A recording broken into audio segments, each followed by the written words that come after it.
It's another migrant surge at the U.S. southern border. Thousands of migrants, mostly from Venezuela, crossed the Rio Grande River this week, trekking into Eagle Pass, Texas. Border officials report that at least 2 people drowned in the river, including a 3-year-old child. Earlier this week, during an interview with CNN, Eagle Pass's Democratic Mayor, Rolando Salinas, slammed the Biden administration for the influx of migrants and has since declared a state of emergency, seeking federal aid and assistance. I'll be honest with you, I believe 100% he does bear some responsibility for this crisis. I haven't heard from anybody in the administration. The president hasn't put out a statement. The vice president, I haven't heard from anybody. Nobody has bothered to call me, anyone in the city staff saying, hey, this is the federal government. We know what you're going through. We're worried about you. This is our plan of action. Nothing. We're here abandoned. We're on the border. We're asking for help. This is unacceptable.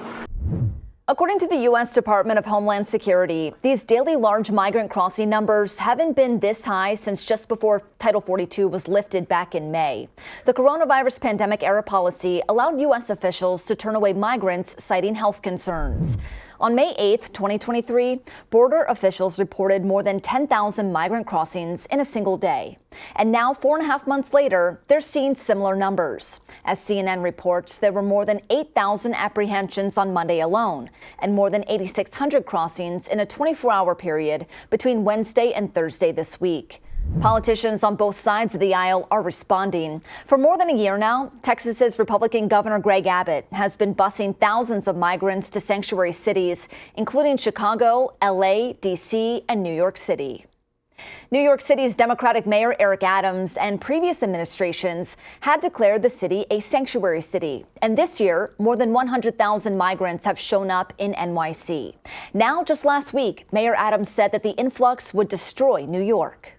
In response, the Biden administration announced that it's extending temporary protected status for Venezuelans who have been in the U.S. since before July 31st, so they can live and work in the country legally. DHS estimates this will help 470,000 migrants across the country.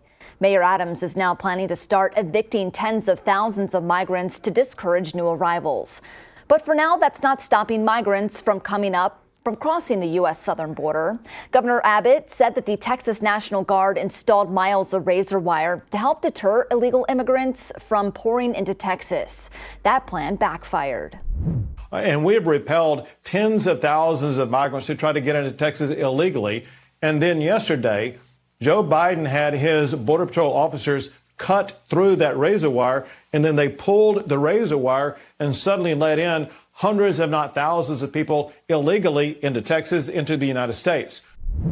Governor Abbott says he then ordered the Texas National Guard to double the razor wire along the border to help keep denying access to migrants. The Biden administration announced that it will also deploy 800 troops to assist Customs and Border Patrol agents in processing migrants that have crossed the U.S. southern border. Thanks for watching. In this time of media mistrust, Straight Arrow News is on a mission to bring you unbiased, fact-based reporting. It's the way news should be. Welcome to trustworthy journalism.